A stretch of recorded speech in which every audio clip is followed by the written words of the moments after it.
नमस्कार दोस्तों, स्वागत है आपका बीएस मैथमेटिक्स के यूट्यूब चैनल पर। तो आज अपने एवरेज का पार्ट 5 करने जा रहे हैं। तो इसमें अपने देखेंगे कुछ इम्पोर्टेंट सवाल जो कंपटीशन परीक्षाओं में लगातार आते रहते हैं। तो अपने फर्स्ट सवाल देखते हैं इसमें कि फर्स्ट सवाल कौन सा है। सवाल में क्या कह रहा है कि एक छात्रावास में 35 छात्र हैं। यदि 7 छात्र और बढ़ जाते हैं तो मैथ्स का खर्च प्रतिदिन 42 रुपये बढ़ जाता है, जबकि प्रत्येक छात्र का खर्च 1 रुपये घट जाता है। तो मैथ्स का प्रारंभिक खर्च अपने को बताने की प्रारंभिक खर्च क्या है।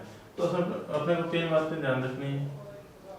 एक तो छात्र कितने हैं और एक उनका एवरेज खर्च कितना है, एवरेज खर्च कितना है, और एक उनका जो टोटल खर्च है वो कितना आ जाएगा। तो सबसे पहले क्या है, 35 छात्र हैं तो मैंने 35 छात्र लिख दिए। इनका एवरेज खर्च अपने को नहीं दे रखा, तो एवरेज खर्च मैं मान सकता हूँ कि एवरेज खर्च क्या रहेगा, इनका एक्स होगा। और छात्रों की संख्या को एवरेज से गुना करेंगे तो अपना टोटल खर्च कितना आ जाएगा, 35 एक्स आता है। इतनी बात आपको पता चल गई, छात्र 35 हैं, एवरेज खर्च एक्स है, तो टोटल खर्च 35 एक्स आ गया। अब ये क्या कह रहा है, 7 छात्र बढ़ जाते हैं तो छात्र कितने हो गए, 7 छात्र बढ़ गए तो छात्र 42 हो गए। 7 छात्र बढ़ जाते हैं तो प्रतिदिन रुपये 42 बढ़ जाता है। टोटल में कितना बढ़ जाता है, 42 बढ़ जाता है। जबकि प्रत्येक छात्र का खर्च कितना है, 1 रुपये घट जाता है। प्रत्येक छात्र का यानी कि एवरेज में 1 की कमी हो जाती है। तो एवरेज पहले x था, अब कितना हो गया, x माइनस 1 हो गया। तो ये कितना है, अब 42 को x से गुणा करेंगे यानी कि 42x माइनस 42। अब ये क्या कह रहा है कि पहले के खर्च और बाद के खर्च में अंतर कितना है कि 42 रुपये बढ़ गया। यानी कि अपने बाद वाले खर्च में से पहले वाला खर्च घटा दें तो बराबर में क्या आना चाहिए, 42 रुपये आना चाहिए। तो मैं बाद वाला खर्च लिख लेता हूँ 42x माइनस 42। और ये क्या कह रहा है कि इसमें बाद वाले खर्च में से पहले वाला खर्च घटा दिया 35x, तो बराबर में क्या आना चाहिए, 42 आना चाहिए। तो अब मैं क्या कर सकता हूँ, 42 में से 35 जाएंगे तो 7x, और बराबर ये 42 इधर आगे प्लस के हो जाएंगे तो 42 और 42 कितने हो गए, 84 हो गए। x की वैल्यू कितना आया, x की वैल्यू 12 आ गई। अब x क्या है, प्रारंभिक एवरेज खर्च था। प्रारंभिक एवरेज खर्च x था और प्रारंभिक टोटल खर्च कितना था, 35x था। तो इसने क्या बोलता है, प्रारंभिक खर्च क्या था, यानी कि टोटल की बात कर रहा है। तो मैं टोटल खर्च निकालूंगा तो मैं क्या करूंगा, 35 को 12 से मैं गुणा कर दूंगा। 35 गुना 12 420 हो जाएगा। एक बार इस फॉर्म को देख लीजिए। मैं कह रहा हूँ प्रारंभ में 35 छात्र थे, उनका एवरेज एक्स था और टोटल कितना हो गया, 35 एक्स हो गया। उसके बाद 7 छात्र बढ़ गए तो 42 छात्र हो गए, उनका एवरेज एक्स माइनस 1, यानी कि इसमें बोला कि एवरेज 1 कम हो जाता है तो एवरेज एक्स माइनस 1 हो गई। तो इन दोनों को गुणा करेंगे, इनका टोटल आ गया। और क्या दे रखा है, इन दोनों का अंतर दे रखा है कि प्रारंभिक खर्च से पहले बाद वाला खर्च कितना, 42 बढ़ जाता है। तो बाद वाले में से अपने पहले वाला माइनस करेंगे तो क्या आ जाएगा, 42 आ जाएगा। तो अपने क्या किया, 42x माइनस 42 माइनस 35x तो 42 हो गया। तो 42x में से 35x का 7x हो गया, और ये 42 इधर माइनस का इधर आके प्लस का हो गया, 84 हो गया, और x की वैल्यू 12 है। अब x तो क्या है, प्रारंभिक एवरेज खर्च है। अपने को टोटल खर्च निकालना तो 35x, और 35 को मैं क्या करूँगा, इसलिए x की वैल्यू से गुणा कर दूंगा तो ये क्या है, प्रारंभिक टोटल खर्च अपना आ गया। नेक्स्ट सवाल है कि एक हॉस्टल में 40 विद्यार्थी हैं। यदि विद्यार्थियों की संख्या 10 बढ़ जाती है तो मैथ्स का प्रतिदिन खर्च 200 रुपये बढ़ जाता है, तथा औसत खर्च में 2 रुपये की कमी हो जाती है। पहले जैसा सेम सवाल है, एक सवाल इसको और देखते हैं क्या है। मैंने क्या बोला, आपको क्या लिखना है, एक तो जो छात्र है वो लिखने हैं, छात्र कितने हैं। उसके बाद आपको एवरेज लिखना है कि एवरेज खर्च कितना उनका। उसके बाद आपको क्या लिखना है, उनका टोटल खर्च कितना। देखो इन सवालों में आप अगर ट्रिक नहीं लो तो बढ़िया, आप बेसिक तरीके से करो तो बहुत ही अच्छी बात है, जल्दी हो जाएंगे। ट्रिक याद रखोगे तो ज़्यादा ट्रिकें याद नहीं रख पाओगे, क्योंकि इनमें प्लस माइनस की दिक्कत आती है। तो अपने सबसे पहले विद्यार्थी कितने हैं, 40 विद्यार्थी हैं। एवरेज खर्च अपने को नहीं मिल रखा, एवरेज खर्च x है और टोटल खर्च इसका 40x हो जाएगा। अब क्या हुआ कि 10 विद्यार्थी बढ़ गए तो विद्यार्थी कितने हो गए, 50, यानी कि प्लस 10 किया तो 50 विद्यार्थी हो गए।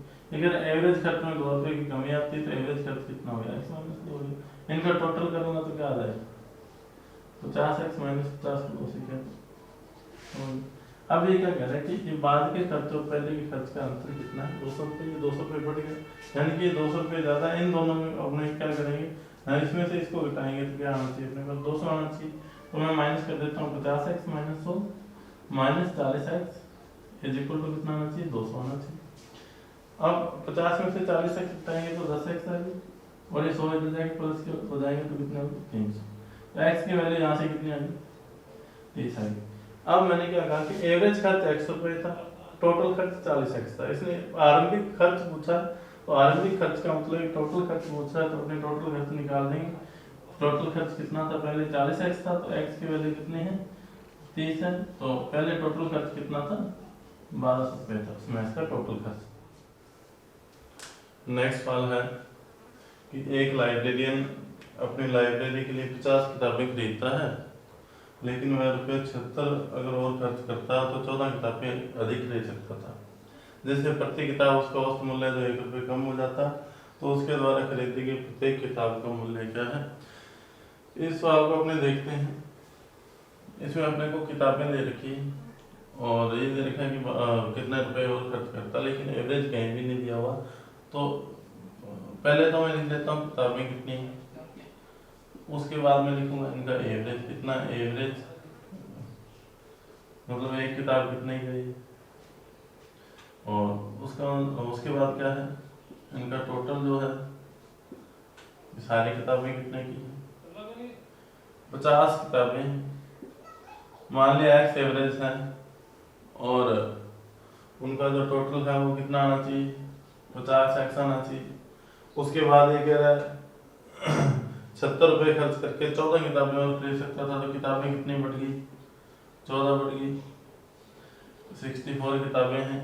और ये कह रहा है उसके अगर 14 किताबें और खरीदता तो क्या होता है, औसत एक कम हो जाता है, यानी कि औसत हो जाता है x माइनस 1। तो इसको मैं टोटल लिखूंगा तो क्या लिखूंगा, 64 रुपये से गुणा करेंगे, 64x माइनस 64। अब मेरे को क्या करना है, ये देखना है कि इन दोनों का अंतर कितना है। ये कह रहा है इन दोनों का अंतर 76 रुपये है, यानी कि 64 किताबें खरीदता तो ये कह रहा है 76 रुपये अधिक खर्च करता है, यानी कि इसमें से ये घटा देंगे तो कितना अपने पास 76 आना चाहिए। तो मैं क्या देख रहा हूँ, 64x माइनस 64 माइनस 50x बराबर 76। अब 64x में से 50x घटा दिए तो 14x, और ये 64 इधर जाके प्लस का हो जाएगा तो 140। x की वैल्यू कितनी आई, 14 का भाग हो जाएंगे तो x की वैल्यू 10 आ गई। अब इसने पूछा क्या है कि इसके द्वारा खरीदी गई प्रत्येक किताब का मूल्य, यानी कि इसका एवरेज ही पूछ रहे कि प्रत्येक किताब कितने में खरीदी, तो प्रत्येक किताब हमने 10 रुपये में खरीदी। इससे अपने क्या कह सकते हैं कि अगर ये टोटल पूछ लेता तो अपने क्या करते, इसको 50 से गुणा कर देते कि वो शुरुआत में कितने रुपए की किताबें खरीदता है, तो अपने 50 से गुणा करते। अब उसने क्या पूछा कि प्रत्येक किताब कितने में खरीदी, अब प्रत्येक किताब का पूछा तो अपने क्या करेंगे, x बराबर 10 यानी कि 14x बराबर 140 है, x बराबर 10, तो एवरेज ही निकाल देंगे। एवरेज कितना आ गया, 10 आ गया। नेक्स्ट सवाल है कि एक बल्लेबाज अपनी 4 पारियों में क्रमशः 80 रन 50 60 रन बनाता है, तो वह 5वीं पारी में कितने रन बनाए कि उसका जो एवरेज है वो 70 हो जाए। अब देखो एवरेज क्या होता है, यानी कि सारों का 70 होगा तो अपने क्या कह सकते हैं कि एवरेज भी 70 हो जाएगा। तो इसमें 80 है, इसमें 58 50 और 60 है, इसमें 70 से कितने अधिक है, अपने यहाँ पे लिख लेते हैं एक बार, 80 58 50 और 60। आपको क्या करना है, उसने परीक्षा में देखना, यहाँ पे प्लस 10 है, माइनस 12 है, माइनस 20 है और माइनस 10 है, इतना कुछ है। अब क्या करना है, यहाँ पे 5वीं पारी है, अब 5वीं पारी में 70 रन तो उसके बनाने ही खुद के औसत वाले, और बाकी इन तीनों को जोड़ दिया 30 और 42 हो गए। 42 में से 10 घटा दें तो कितने हो गए, 32 हो गए। इसको और क्या करना है, 70 तो खुद के बनाने और यहाँ पे कम कितने रह रहे हैं, -32 कम रह रहे हैं, तो 32 इसको ये वाले और बनाने पड़ेंगे, इनका एवरेज कंप्लीट करने के लिए। तो इसको कितने रन बनाने पड़ेंगे? 102 रन बनाने पड़ेंगे। एक बार और देख लो इसको, मैं कह रहा हूँ कि इनका जो एवरेज है, अगर मैं सारों के रन 70-70 कर दूं सारी पारियों के, तो एवरेज भी कितना आ जाएगा? 70 आ जाएगा। तो 4 पारियों के मैं ये देख सकता हूँ, इसमें 10 ज्यादा है, +10 है, इसमें -12 है, -20 है, -10 है, तो ये कुल मिला के कितने? -32 है। तो इन सारों को मेरे को 70-70 करने के लिए 32 तो एक ही चाहिए और 70 इसके खुद के चाहिए पांचवी पारी के। 70 में मैं क्या कर दूंगा? 32 इनके वाले भी जोड़ दूंगा और कितना आ जाएगा? 102 रन आ जाएगा। यानी कि पांचवी पारी में कितने रन बनाए? 102 रन बनाएगा, तो इनका औसत कितना हो जाएगा? 70 हो जाएगा। नेक्स्ट सवाल है कि एक बल्लेबाज अपनी 4 पारियों में क्रमशः 32, 38, 26, 41 रन बनाता है, पांचवी पारी में वह कितने रन बनाए कि उसका औसत 50 हो जाए। अब मैं वापस सेम सवाल है, यहाँ पे मैं लिख सकता हूँ 32, 38, 26 और 41। पांचवी पारी में उसको कितने रन बनाने हैं कि उसका औसत क्या हो जाए? 50 हो जाए। तो ये देखो सही, सारे 50 से कम है, ये सारे 50 से कम है, ये 18 कम है, ये 12 कम है, ये 24 कम है और ये 9 कम है। अब मेरे को 50 रन तो पांचवी पारी के एक बनाने हैं, प्लस में ये जितने रन इनमें से कम है वो भी बनाने हैं। ये बल्लेबाज 50 औसत तभी कर पाएगा जब एक तो पांचवी पारी में 50 रन तो इसको बनाने हैं, बाकी इन चारों में 50 में से जितने रन कम है, चारों का 50-50 किया, तो उसमें कितने रन कम पड़ रहे हैं तो वो भी इसको क्या करना है? रन बनाने पड़ेंगे।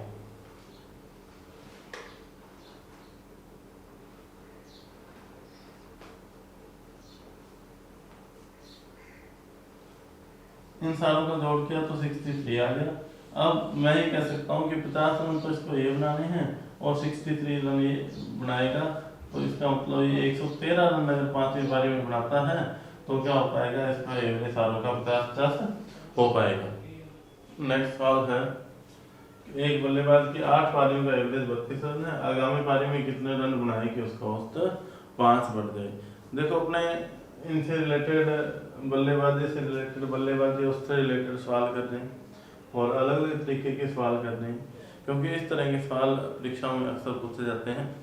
एक ये बल्लेबाजी वाले ये सवाल अपने किए, एक अपने सवाल के इनके मैथ्स का जो खर्च है, इतने विद्यार्थी इनके मैथ्स का खर्च कितना है और विद्यार्थियों की संख्या बढ़ जाती है तो उसके मैथ्स का खर्च इतना हो जाता है। तो इस तरह के सवाल परीक्षा में ज़्यादातर पूछे जाते हैं, इसलिए अपने बल्लेबाजी औसत वाले और इसके बाद अपने बॉलिंग औसत के सवाल करेंगे। ठीक है, किसी बॉलर का एवरेज क्या होता है। तो अपने क्या देख रहे हैं कि 8 पारियों का एवरेज जो है 32 रन है, 8 पारियां हैं और एवरेज जो है ये पारियां हैं और एवरेज 32 है। ये कह रहा है कि आगामी पारी में यानी कि 9वीं पारी में कितने रन बनाए के एवरेज 37। तो इसके दो तरीके सवाल को करने के, दो के काफी सारे तरीके हो सकते हैं वे भी। तो अपने क्या देखना है, सबसे आसान रास्ता कौन सा है? 8 पारियां 32 एवरेज है, ये 9वीं पारी में कितने रन बनाएगा कि उनका एवरेज 37, 5 बढ़ जाए। एवरेज 5 बढ़ाने के लिए इन 8 पारियों में एक तो मेरे को क्या करना पड़ेगा? 5-5 रन बढ़ाने पड़ेंगे। 8 पारी में 5-5 रन बढ़ाऊंगा तो टोटल रन कितने बढ़ाऊंगा? 40 बढ़ाऊंगा। 37 इसको खुद की पारी के तो बनाने पड़ेंगे, प्लस 8 पारियों के 40 रन मेरे को और बनाने पड़ेंगे। तो मैं क्या कह सकता हूँ कि इनका एवरेज कितना हो जाएगा? 37 हो जाएगा। देखो एक बार और देख लो, ये कह रहे हैं कि 32 एवरेज कर लेता, औसत अपने को 5 बढ़ाना है। अगर औसत 5 बढ़ाना है तो 8 के 8 पारियों में 5-5 रन बढ़ने चाहिए। एक तो 5-5 रन बढ़ गए, कितने हो गए? 40 हो गए। प्लस जो 9वीं पारी खेलेगा उसके भी तो 37 बढ़ने चाहिए। तो ये 37 9वीं पारी के रन है और ये 40 जो इन 8 पारियों में कम रहे थे वो 40 हो गए। तो अब एवरेज कितना? एवरेज क्या वो 5वीं पारी में कितने रन बनाएगा?